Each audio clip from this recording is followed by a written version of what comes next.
Un jour, un serveur noir nourrissait deux orphelins et, 20 ans plus tard, un hélicoptère apparut devant sa maison. Le rugissement des rotors trancha le silence matinal comme un rasoir. Thomas Jefferson Santos, 45 ans, faisait la vaisselle dans l'évier de sa petite maison lorsque tout le voisinage s'arrêta pour regarder l'élégant hélicoptère noir atterrir juste devant son portail. Deux silhouettes élégamment vêtues en sortirent. Un homme grand, vêtu d'un costume impeccable, et une femme à la prestance noble se dirigèrent droit vers sa porte. Thomas sécha lentement ses mains, une expression sereine s'installant sur son visage comme s'il avait attendu ce moment toute sa vie. 20 ans plus tôt, Thomas n'était qu'un simple serveur noir tentant de survivre au restaurant Golden Fork, un endroit chic où les clients ne le regardaient même pas lorsqu'il passait commande. À 25 ans, il travaillait 2 fois plus dur que quiconque le matin comme concierge, l'après-midi et le soir comme serveur juste pour subvenir aux besoins de sa mère malade. Tout a commencé par une froide nuit de décembre.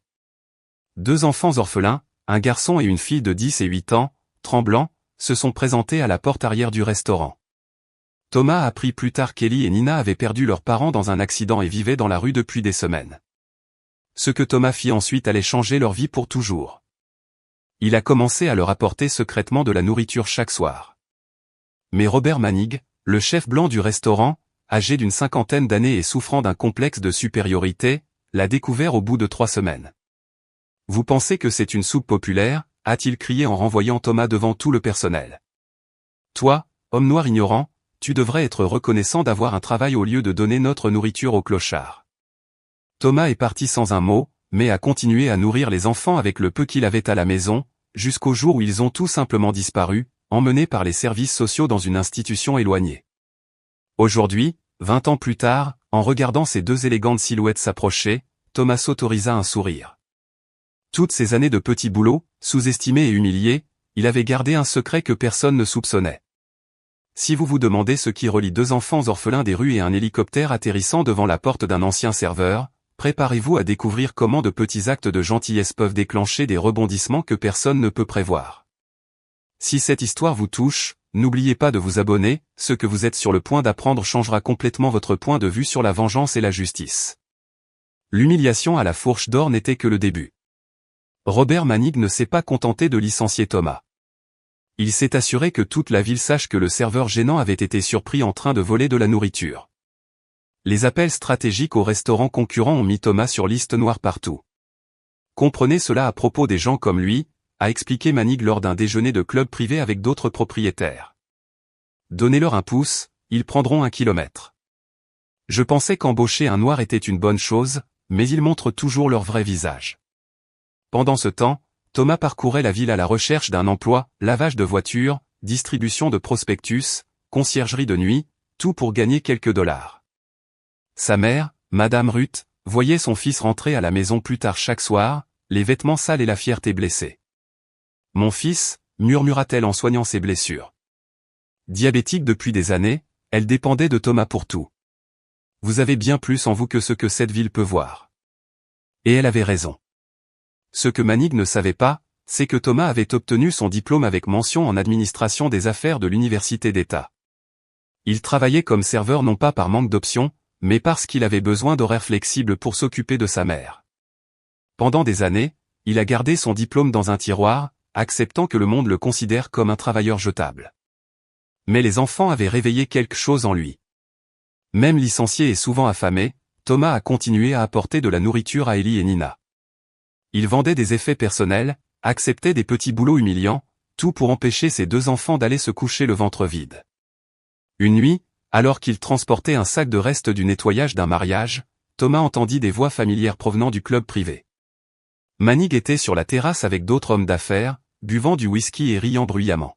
« Tu vois ce serveur voleur qui continue de récupérer les restes comme un chien errant. » Ils ont pointé du doigt Thomas d'un air moqueur. « Je parie qu'il vend de la nourriture volée pour acheter de la drogue. » C'est toujours pareil avec ce genre de personnes. Thomas s'arrêta. Son sang bouillonnait. Il aurait pu traverser la rue, monter les marches de marbre et montrer à ces hommes qui il était vraiment. Il aurait pu sortir son diplôme et le leur mettre sous le nez. Mais il pensait à Ellie et Nina, qui l'attendaient probablement dans la ruelle froide. Il prit une profonde inspiration, ajusta le sac sur son épaule et continua de marcher. Manning et ses amis rirent encore plus fort, interprétant son silence comme une soumission. Il n'avait aucune idée de l'erreur qu'il commettait. Ce soir-là, après avoir nourri les enfants, Thomas s'assit dans la petite pièce qu'il partageait avec sa mère et ouvrit un vieux cahier. Il commença à écrire des noms, des dates, des conversations qu'il avait entendues à la Fourche Dorée. Durant ces mois, il avait absorbé des informations précieuses sur des affaires douteuses, des fraudes fiscales et même des remarques racistes faites par des clients pensant qu'il était invisible. Un jour, murmura-t-il, tu découvriras que tu as sous-estimé la mauvaise personne. 3 semaines plus tard, Ellie et Nina ont tout simplement disparu. Thomas a cherché partout jusqu'à ce qu'il découvre qu'ils avaient été emmenés dans un orphelinat dans un autre état. Il a essayé de lui rendre visite mais cela lui a été refusé. Aucun lien familial, aucun droit de visite. C'était la goutte d'eau qui faisait déborder le vase. Thomas comprit que la justice ne viendrait pas d'elle-même. Il devrait la construire de ses propres mains. Ce que ces hommes privilégiés ne comprenaient pas, c'est que chaque insulte, chaque porte fermée, chaque opportunité refusée forgeait quelque chose de bien plus dangereux qu'un serveur en colère. Ils étaient en train de créer un stratège qui connaissait leurs faiblesses mieux qu'eux et qui avait désormais toute la motivation du monde pour utiliser cette connaissance contre eux. Au cours des 2 années suivantes, tandis que Manning célébrait sa victoire sur le serveur problématique, Thomas construisait quelque chose qu'aucun d'entre eux ne pouvait imaginer. Travaillant 16 heures par jour à des emplois à peine vivables, il utilisait chaque minute libre pour mettre en pratique tout ce qu'il avait appris à l'université. Son carnet s'est transformé en feuille de calcul détaillée. Les conversations qu'il avait entendues révélaient une tendance inquiétante. Manning et ses amis du club privé n'étaient pas seulement racistes, ils étaient des fraudeurs endurcis. Des décennies de contrats gonflés, de salaires au noir et de manipulation de factures. Thomas avait des noms, des dates et des montants exacts. Sa mère est morte un mardi froid, lui tenant la main et lui murmurant « Ne te laisse pas consumer par la colère, mon garçon. Sers-toi de cette douleur pour construire quelque chose de plus grand. » Thomas lui a promis là, dans le lit d'hôpital public où ils ont attendu 6 heures pour être soignés, qu'il ferait exactement cela. Lors des funérailles de Madame Ruth, Thomas a rencontré le docteur Marcus Chen, un avocat fiscaliste qui avait été un camarade de classe de la mère de Thomas il y a des décennies. Chen, fils d'immigrants chinois, connaissait trop bien le goût amer des préjugés déguisés en normes professionnelles. « Ta mère m'a parlé de toi », dit Chen en lui tendant sa carte de visite. « Elle a dit que tu avais le potentiel pour de grandes choses, mais que le monde essaie de te convaincre du contraire. » Thomas a montré ses notes à Chen. L'avocat feuilletait les pages en silence, les yeux écarquillés à chaque révélation. « C'est une bombe fiscale, murmura-t-il. Si la moitié de ce qui est dit est vrai. »« Tout est vrai, » interrompit Thomas. « J'étais là quand ils ont parlé. Ils me croyaient invisible. » Chen ferma lentement le cahier. « Vous avez 2 options, remettre l'affaire aux autorités fiscales et espérer qu'elles enquêtent, ou nous constituons un dossier tellement solide qu'elles n'auront d'autre choix que d'agir. » Pendant ce temps, Manning a étendu ses opérations. Il a acheté 2 restaurants rivaux, suivant le même modèle, des employés majoritairement blancs au poste de direction, le reste au salaire minimum et des contrats fantômes. Son arrogance grandissait en même temps que son solde bancaire. « Tu as vu que le serveur voleur est maintenant concierge. » Manning rit lors d'un déjeuner d'affaires. Le karma fonctionne. Les gens comme ça doivent savoir où est leur place. Ce que Manning ignorait, c'est que le concierge nettoyait le bâtiment abritant son cabinet comptable 3 fois par semaine.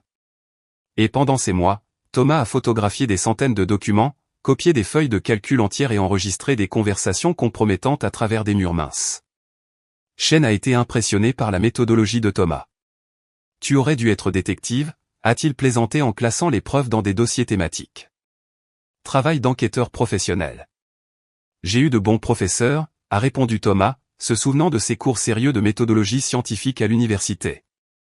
La différence maintenant, c'est que j'ai une motivation personnelle. Le tournant est survenu lorsque Thomas a découvert que Manning prévoyait une expansion encore plus grande, un réseau international de restaurants financé par des investisseurs mondiaux. Le projet dépendait d'une image publique impeccable et de certifications gouvernementales rigoureuses.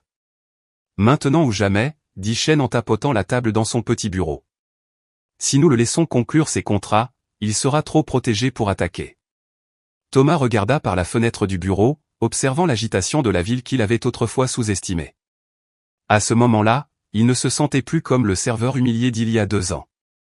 Sous la surface, il se sentait comme le stratège qu'il avait toujours été. Il pense qu'il m'a détruit, dit Thomas en se tournant vers Chen avec un sourire mêlant détermination et vengeance légitime. Il ignorait qu'il venait de me donner le temps nécessaire pour bien me préparer. Chen hocha la tête, reconnaissant dans le regard de son partenaire la même soif de justice qu'il avait animée tout au long de sa carrière. Il était temps de lui montrer qui jouait vraiment le jeu. Le plan était prêt, les preuves méticuleusement organisées et les bons contacts identifiés.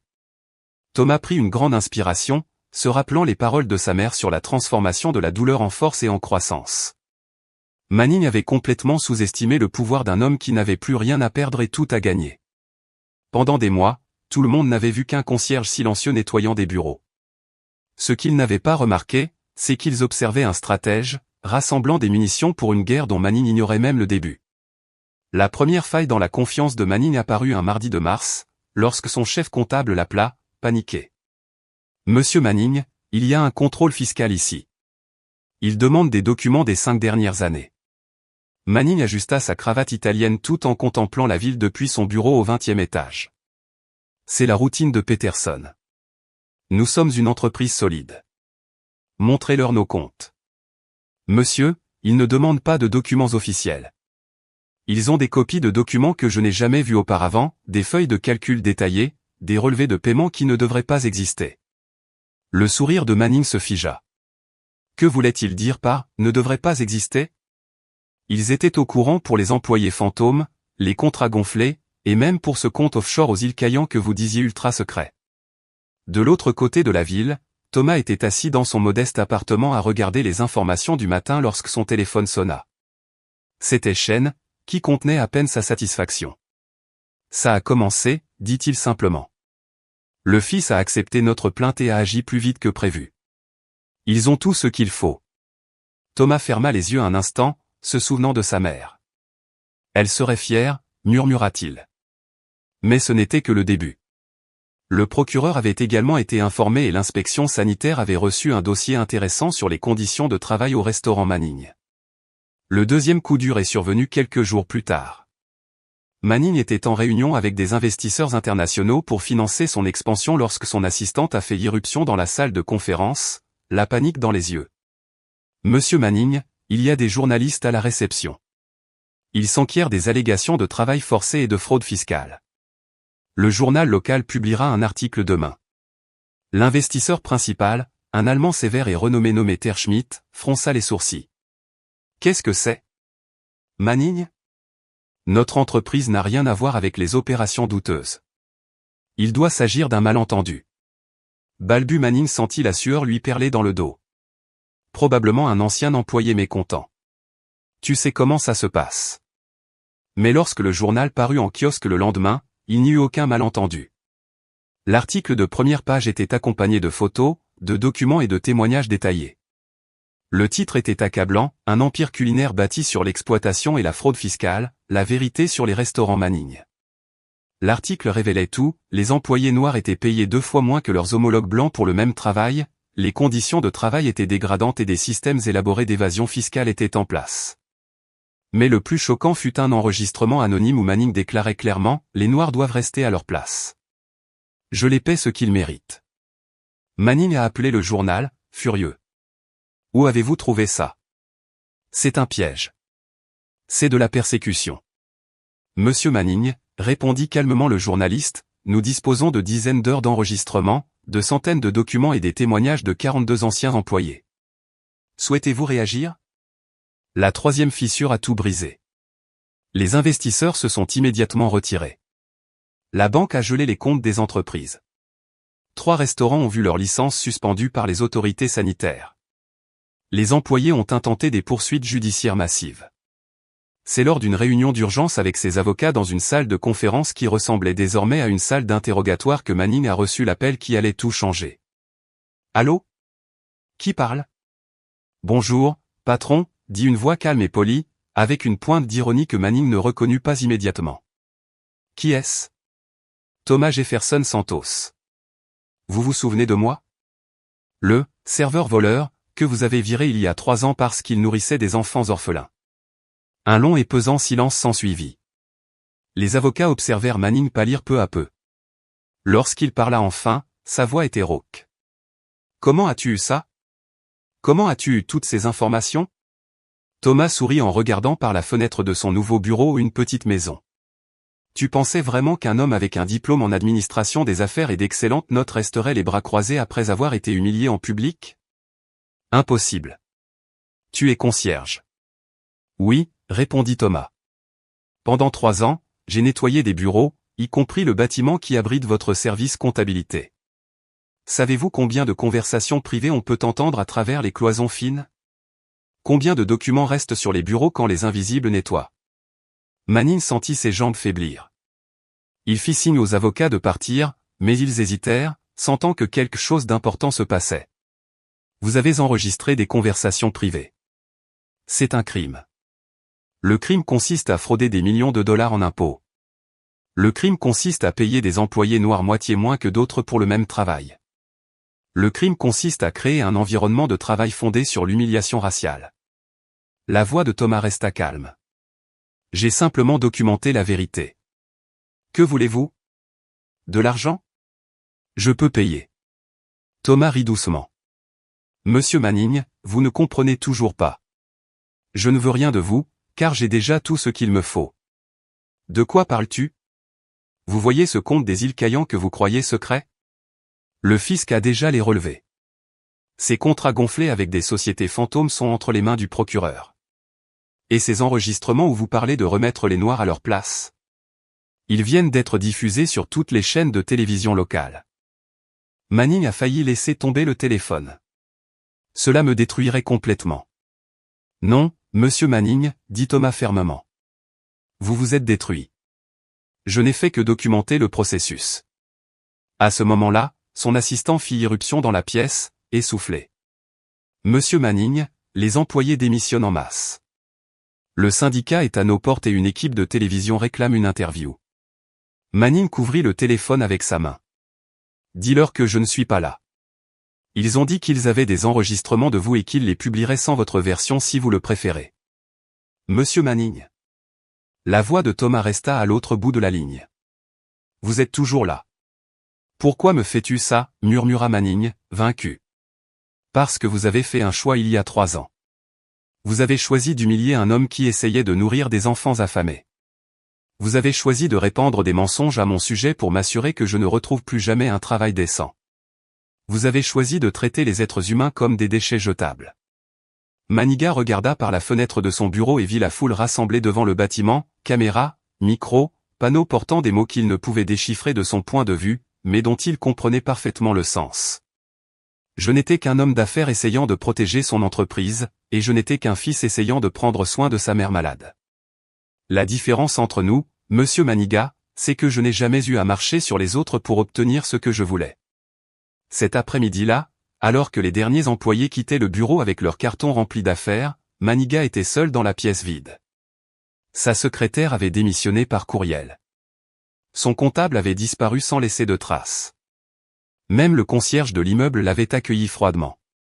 De l'autre côté de la ville, Thomas reçut un appel du réseau.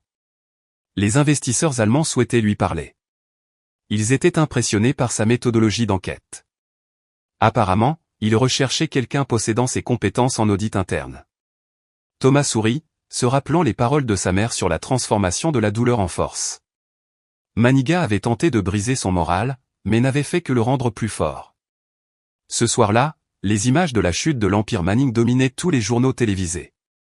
Des employés faisaient des déclarations émouvantes sur des années de discrimination.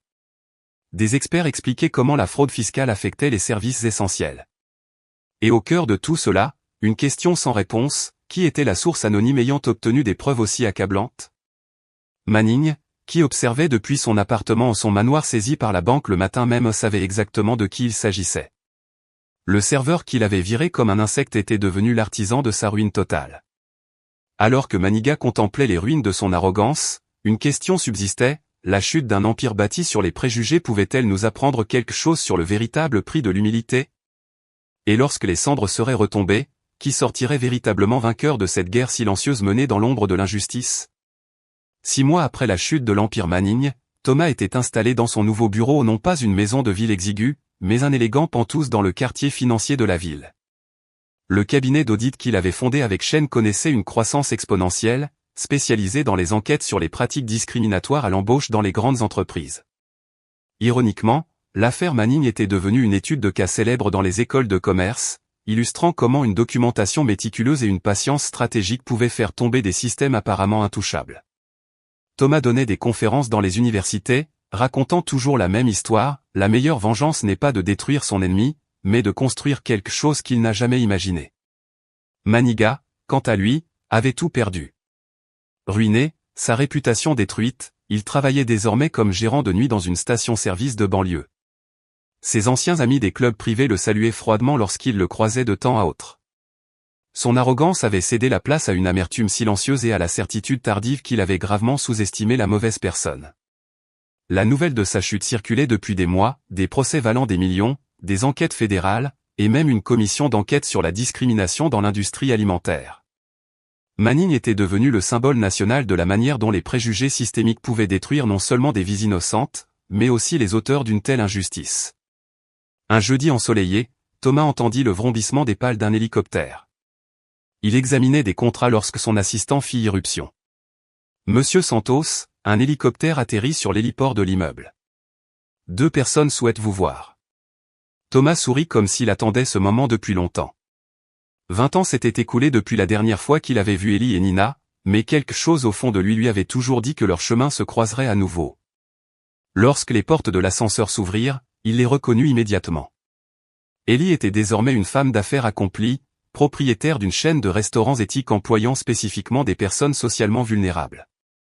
Nina était devenue une avocate renommée, spécialisée dans les droits de l'homme, notamment dans les affaires de discrimination raciale. « Thomas », dit Ellie en lui tendant la main avec un sourire mêlé de gratitude et d'admiration.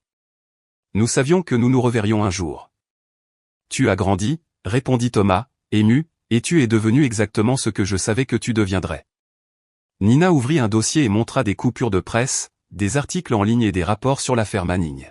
« Nous l'avons tous suivi. Quand nous avons vu votre nom dans les journaux, nous avons immédiatement su qui vous étiez. L'homme qui nous nourrissait quand nous étions enfants est devenu celui qui a renversé un empire fondé sur les préjugés, ajouta-t-elle. Ce n'est pas une coïncidence. » Ils ont discuté pendant des heures. Ellie a expliqué comment il avait bâti son réseau de restaurants en gardant toujours à l'esprit les leçons que Thomas lui avait enseignées sur la dignité et la protection des plus vulnérables. Nina a expliqué que chaque cas qu'elle a gagné au tribunal était un hommage à l'homme qui lui a montré que la gentillesse et la stratégie pouvaient aller de pair. « Tu sais que nous avons toujours conservé le dessin que nous avons fait pour toi, » dit Nina en sortant de son sac un morceau de papier jauni et soigneusement conservé.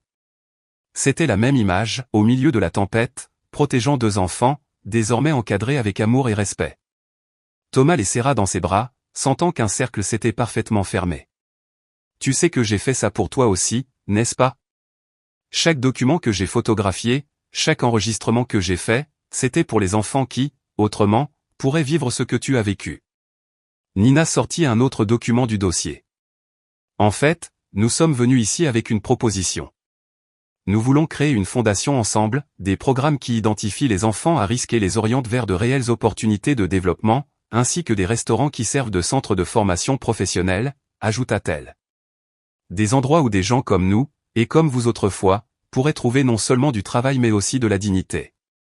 Nous avons des investisseurs intéressés, le soutien du gouvernement et un réseau d'entrepreneurs prêts à participer, a poursuivi Nina. Mais nous avons besoin de quelqu'un qui comprenne que la justice sociale n'est pas qu'une question de discours, mais d'actions concrètes et stratégiques. Cet après-midi-là, tandis que tous 3 planifiaient l'avenir de la fondation, Thomas regardait par la fenêtre de son bureau. En contrebas, la ville avançait à son rythme habituel, peuplée de gens en difficulté, rêvant, confrontés à leurs propres injustices. Manning était encore quelque part dans la ville, probablement en train de ruminer sa défaite et d'essayer de comprendre comment il avait pu être battu par quelqu'un qu'il considérait comme inférieur. Mais Thomas ne ressentait plus de colère, seulement une satisfaction sereine d'avoir prouvé que l'intelligence, la patience et l'intégrité triomphent toujours de l'arrogance et des préjugés. 2 ans plus tard, la Fondation Santos et Nina est devenue une référence nationale dans la lutte contre la discrimination et pour l'inclusion sociale. Plus de 500 enfants ont déjà bénéficié de programmes éducatifs. 2000 familles ont reçu une assistance juridique gratuite et de nouvelles écoles-restaurants ont été créées dans différents États. Thomas apparaît régulièrement dans les médias, non plus comme le serveur humilié, mais comme le brillant stratège qui a complètement changé le paradigme de la lutte contre l'injustice des entreprises. Son cabinet d'audit est devenu le cauchemar des entrepreneurs préjugés à travers le pays. Dans une interview à la télévision nationale, l'animateur a demandé « Monsieur Santos, que diriez-vous aux personnes qui subissent une discrimination similaire à la vôtre ?» Thomas sourit, ajustant le costume qu'il portait désormais avec aisance. La différence entre vengeance et justice est simple. La vengeance détruit, la justice construit. Manning a essayé de me détruire, mais il m'a finalement appris que je pouvais être bien plus grand qu'il ne l'aurait imaginé. La meilleure vengeance, comme sa mère le lui disait toujours, était de transformer la douleur en construction.